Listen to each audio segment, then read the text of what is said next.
Remember this video?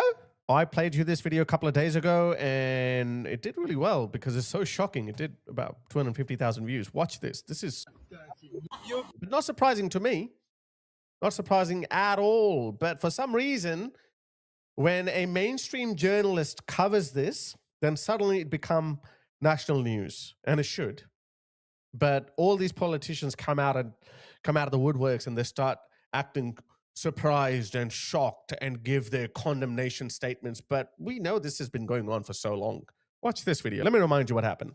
You big you. Okay. I'm on the big. You big. Yeah. I have the yeah. I have on the big. Honestly, it seems to be some sort of sexual threat towards me. Yeah. Hey, sister.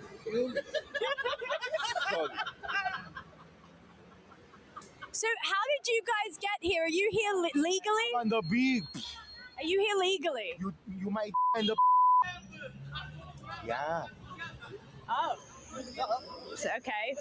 That sounds a bit sexual. You think? Seems to be, the microphone seems to be a great way of getting them away and out of here. I've done more work in 3 minutes than Sadiq Khan has done in 5 years. You big. You? Oh, disgusting. These are Romani gypsies, though. I have to say, that type of behavior makes me feel, as a female, deeply uncomfortable. Even as a male, it makes me feel deeply uncomfortable, but that's the new reality. So, in addition to Samara getting, I don't know how she's feeling, must be scarred for life. Watch this. You know why these people are so brazen? Look at this. The UK government has this special affinity to sex pests. Look at this. Thousands of rapists and pedophiles to be released early from UK jails.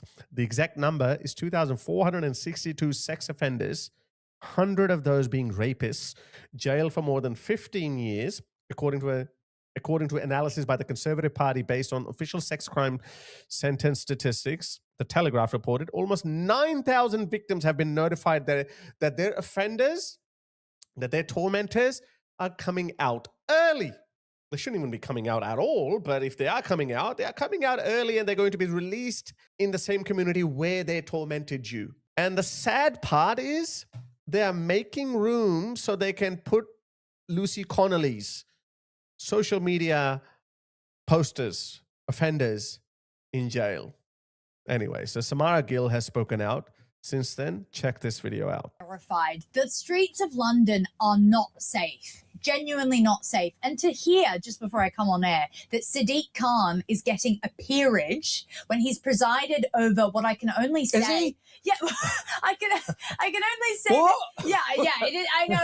It's like it's not a shock to anyone. Well, but it I still also is a shock. It why broke are at the we beginning. allowing Yeah. people to fail upwards in this country? Why are we rewarding someone who has used the last 8 years to turn our once great capital city into a hellhole? It literally is. It's a no-go zone now. Marble Arch and Park Lane, which is one of the ritziest and most expensive areas in London, they are no-go zones. And TfL has spent £37,000 in the last 2 years trying to get rid of these encampments. They can't do it. I have to say, there are people that I met yesterday that are a risk to wider society. Whoever is walking down that street needs to be aware. Let's just play a clip of some of the horrendous sexual comments that were thrown my way. Okay. You big you. Okay. You have on the big. You big. Yeah. I have the I have on the big. Honestly, it seems to be some sort of sexual threat towards me. Yeah. Hey. That guy's embarrassed, even though he's drinking in public, but he's embarrassed. Even he's embarrassed for them. There's a woman sitting there. I first thought that she was hiding her face out of embarrassment. No, she's hiding her face because she doesn't want to be seen. She doesn't want to be identified. Sister, you. What kind of culture So is this? how did you guys get here? Are you here legally? On the big. Are you here legally? You might and the. Yeah. Oh. Okay. That sounds a bit sexual. Seems to be, the microphone seems to be a great way of getting them away and out of here. I've done more work in 3 minutes than Sadiq Khan has done in 5 years. You big. You? I have to say, that type of behavior. And how come they're so fat if they're homeless? How come there's every one of them, from their men to their women, everyone is fat? And apparently there's a Sainsbury across the street or some other convenience store who are sick and tired of these people because they just walk in, grab whatever they want to eat, and just come out without paying. Makes me feel, as a female, deeply uncomfortable. Yeah, I mean, you know, I suppose I shouldn't rush to judgment, but I would say those people are out of their heads on drink and drugs. So he offered me drugs. We've got it in the wider package, which you can find on YouTube, on Talk's YouTube page. But he did offer me drugs. So clearly and I spoke to a Somalian street cleaner who was employed by Westminster Council, who told me as well, they just leave drugs everywhere. There's alcohol bottles. They're constantly drunk and high. And when you hear the comments of what those, a lot of them are undocumented. They say that they're undocumented. They almost brandish it as some sort of badge of honor. I think if I was walking back home down Park Lane and I had had a couple of cocktails and those people live there, as we know, in an illegal encampment, from my perspective, those are potential rapists. I just have to, I'm not, I'm not alleging anything, but they were talking about putting their, you know, I heard. So that is rape language, and I just don't know how far we've fallen that we've allowed these people to fester in the capital city. And it's because you got to admit it, guys. Look at this. This is it. Punishing rapists and pedophiles or putting women's safety is no longer a priority for the UK government. It just isn't. British women and children and even men, everything indigenous is being sacrificed on the altar of multiculturalism, tolerance towards other people. Look at their faces. Look at these. Look at that. Why do these people act surprised? And this is nothing, guys. I mean, I played you a video yesterday where illegal migrants were basically stabbing, and I think dozens of people were hurt in Bologna or Milan, in Naples, because these foreign men are just roaming the streets. When we told you that these fighting age men are coming in. Now, according to Zia Youssef, we have more illegal fighting age men in Britain than we have soldiers available. Now, I know they won't be as armed as British soldiers, but you have literally brought fighting on the streets of Britain, like hand-to-hand combat. Like it's going to happen. One day we're going to wake up one day and we're going to find out there's been a massacre at the hands of these fighting age men, a group of 50, 60 of them. Maybe they're just waiting for orders. I don't know. Like this is a recipe for disaster. It's waiting to happen. It's just, we're all sitting ducks at the moment. The first casualties, they'll be taken by surprise. People are just walking about and all of a sudden they'll see, there's a mass terrorist attack with a group of 100 illegal migrants. Or maybe it could be worse. Maybe thousands of them will all act in unison, and they will come out with swords and machetes, and anything that moves, they're just going to butcher them. One day it's going to happen. I mean, it may not happen, but it could happen. We are much more closer to that reality than it not happening. Shocking.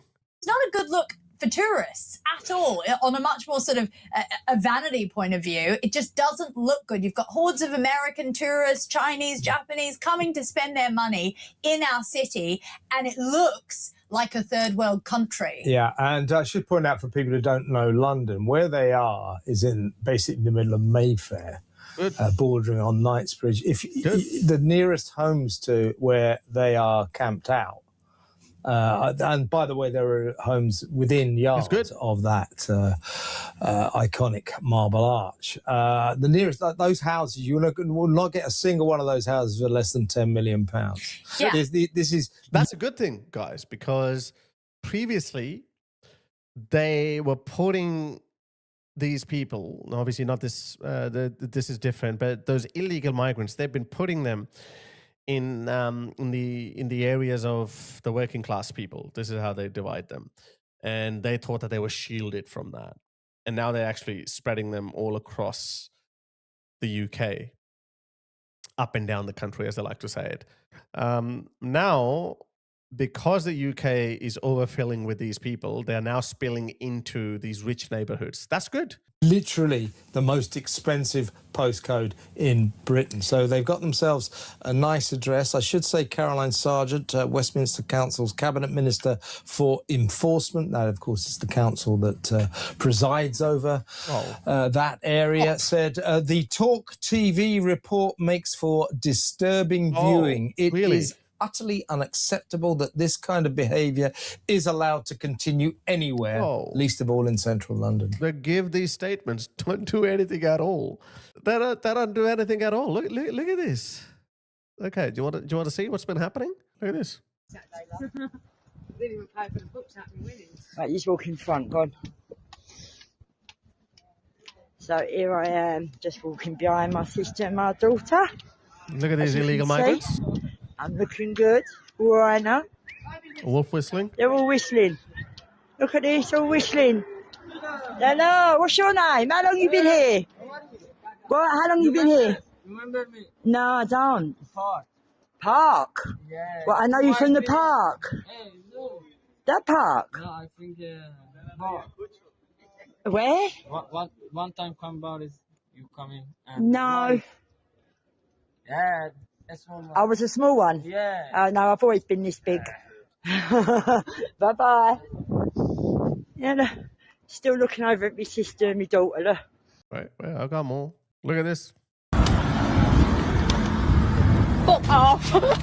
Politely fuck off. What the fuck? So that commissioner is now saying that, oh, I'm shocked. It has no place in Britain. This has been going on for so long. This has been going on for years. And they have the audacity to act surprised and shocked. Yeah, well, I'm glad that the council is behind us here at Talk, but it shouldn't have taken a journalist to uncover what was going on. I mean, where is the government intervention here? These people are a threat to citizens walking on the street, and I just want to show you just how aggressive it got. Okay. We're gonna go. It's come to light through multiple media publications that there is a much darker underbelly to all this. Albanian and Romanian gangs Look at that. operate in this area. Some some trailing us right now, doing a circle as we speak. I'm feeling quite intimidated. What? It's a public area. Okay. We're gonna go.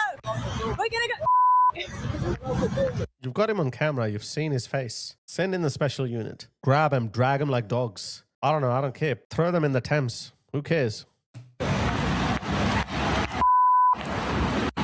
You know, crime flourishes when you don't do anything about it. You only need to punish a few of them. You don't even, that's the beauty of law and order. You only have to punish a few of them and then the rest fall in line. A foreigner is threatening a British woman and a man in London, in the heart of London. Isn't that amazing? Isn't that amazing? Who did this, guys? Who freaking did this? Those people who allowed this, they need to be punished along with these people. They have to be. They did this. They did this. It happened on their watch, and it is still happening. Apart from giving these freaking outrageous statements, oh, we are shocked, they're not going to do anything.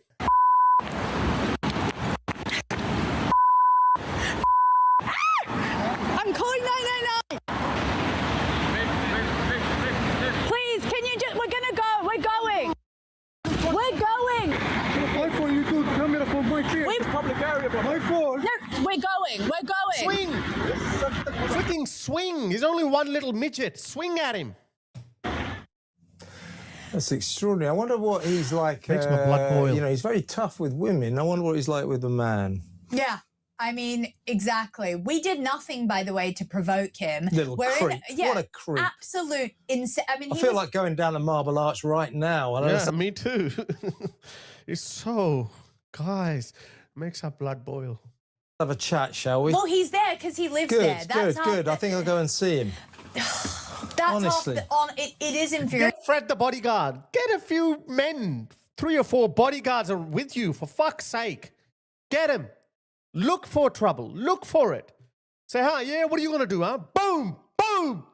I'm honestly a bit re-traumatized. Not, of watching course, that. we don't condone violence, but that I footage condone it now. is the first time I've seen it. I don't, okay? AFP, I don't. MI5, MI6, I don't condone violence, but I do condone standing your ground. It makes me very angry. Yeah, you shouldn't be doing it to you. Listen, I better read out what a Transport for London TfL spokesman said. No one should be faced with sleeping rough on London streets. This is a busy part of the TfL road network. You say that against Hyde Park Corner. That is not a safe place for people to sleep rough. People who have previously been sleeping rough at this site have been made aware that returning to the site is not an option and that they will be removed. Removed and put where? Where they're gonna move them? In the areas of the working class people, and then they get angry with them when they say we don't want this in our neighborhoods? Oh, you're far right fascist? No, actually keep them there. Keep them there. Actually, get all these people that they are spreading up and down the UK, get them out of there, get them out of the country towns, and put them right there in their faces every single day. I used to think that that might change them, but no. Have you seen Brussels? Brussels, in the heart of the EU, where all those EU parliamentarians sit, Brussels has turned to shit, and they still don't do anything. They don't care. I don't know, guys. I don't. Are they corrupt or they're just weak? They're just weak. They don't know what to do. Oh, we don't know what to do. Oh my God, so angry. Continue to work with Westminster City Council, whose outreach teams can connect people to the support available to them and continue to monitor the area. What are they? How long have they been there, these people? They've been there for years. I would put a 5-year stamp on it. I mean, that's when I started seeing them. And yes, TfL has spent thousands of taxpayer pounds trying to get rid of them. However, that was kind of the fundamental issue with this report. And what I found is that these people treat Park Lane and Marble Arch and our great capital, once great capital, like it is their private property and their private home, and it is now a no-go area. That guy was acting as if we had intruded on his private space. He tried to punch our cameraman in the face merely for putting a camera in a public space. And this is absolutely at a insane level. I don't know where to go from here, but I'm sorry, someone needs to step in. This cannot go on. They need to be cleared out. Some of them need to be arrested. Frankly, a bunch of them admitted to not even having papers and being here illegally. They've been pickpocketing. They've been making the Sainsbury's and M&S staff absolute hell. They've been shoplifting. You think to selling drugs as well? And they are selling drugs, and they are drunk. So in between trying to beat you up, they tried to sell you drugs? Yes. In between trying to threaten to grape you, beat you up, sell drugs, all of that, all on camera, guys. And nothing can be done. Like, just imagine it. Like, it's like, this is what they mean by two-tier policing. Like, imagine I said this on camera, yeah, that I sell drugs. They'll break down my front door in a heartbeat. And rightly so, as they should. But then on the other hand, these people are doing what they've been doing openly, in front of everyone, on camera. Nothing happens. We are living in dystopia, guys. The dystopia is not coming. It is already here. The dystopia is already here. We're living in one. Because they are actually, I don't want to just brush them off as just a couple of travelers, camping like out. To know it's a little bit, these are actual gangs and syndicates that are operating in London streets. And unfortunately, Sadiq Khan is more focused. Lord Khan, I will never say that. How about this? Lord, you won't make me. He'll need to give himself a name. How about this? Lord Khan of Marble Arch. Yes. Might be a Lord Cunt. Preside over that. Mightn't it? Yeah. You see, in London, the authorities used to be quite good at moving on homeless people. Generally speaking, I just don't understand. What are these guys complaining about? That they're sitting in Marble Arch in a posh area? No, I say fill those posh areas with these homeless people. What, you don't want to see that? I know that they're just saying that. Well, actually, that's just a bad point they're making. I know they're on the right side. They're on our side. But, Kevin, you're making a dumb point. If anything, central London should be filled with all these illegal migrants, all of them. There's close to 1.5 million illegal migrants or a million illegal migrants in the UK right now. All of them should be fit in central London. Why are you ruining the cute countryside? Why are you ruining the neighborhoods of the working class who did not make this decision? Put them right in front of Westminster. Not necessarily migrants, but people who are homeless and need somewhere to stay. I've got veterans that say I've got obvious sympathy for these people, but no, I have no sympathy with these people. Veterans, yes. Native British homeless people. We should not have a single homeless person in Britain when you have hundreds of thousands of illegal migrants living in taxpayer-funded accommodations. How does that make sense? What doesn't make sense? How do I not swear more? I just don't know how these people don't swear more. How do they keep using the same words like, oh, this is utterly unacceptable? Like, oh my God. If they're going to sort of sleep right across people's driveways and things, they have to be moved on. We used to be good at moving people on. Now we just leave them. If you go up Park Lane, the central... You know why you just leave them now? Because where are you going to move them? Because they're everywhere. Carriageway, where there's all that grass and in the middle of the two lanes. There's loads of tents there as well, and they've just been there for years. I agree with you. I've got a lot of time for homeless people and people in rough situations, but unfortunately, this community has crossed over into the illegal department. They're doing a lot of pickpocketing, shoplifting, as I said, selling drugs and other illicit activities. So there's nothing legal about what they're doing, and they have pitched up an illegal encampment in the middle of our city. Tell you what, folks, Samara's going to stay with us. We'll talk about some other issues when we come back. But give us a call. Give me a call, 03444991000. There you have it, guys. They're not going to do anything. They are testing the patience of the public. And I can tell you, if anyone knows history, even tiny bit of it, whenever the ruling class or the elite, whenever they push the public, the masses, there is a tipping point. Whenever they push the public beyond that tipping point, we don't know what that tipping point will be, but whenever they push it beyond that tipping point, nothing good comes out of it. And the elite pay the price. No one is safe at that point from the wrath of the angry public. I don't know what that tipping point is, but at this point, it looks like they have no respect to the sentiment of the public, and they keep pushing them. They're constantly pushing them towards that tipping point. Yeah. May God have mercy on them when that day comes.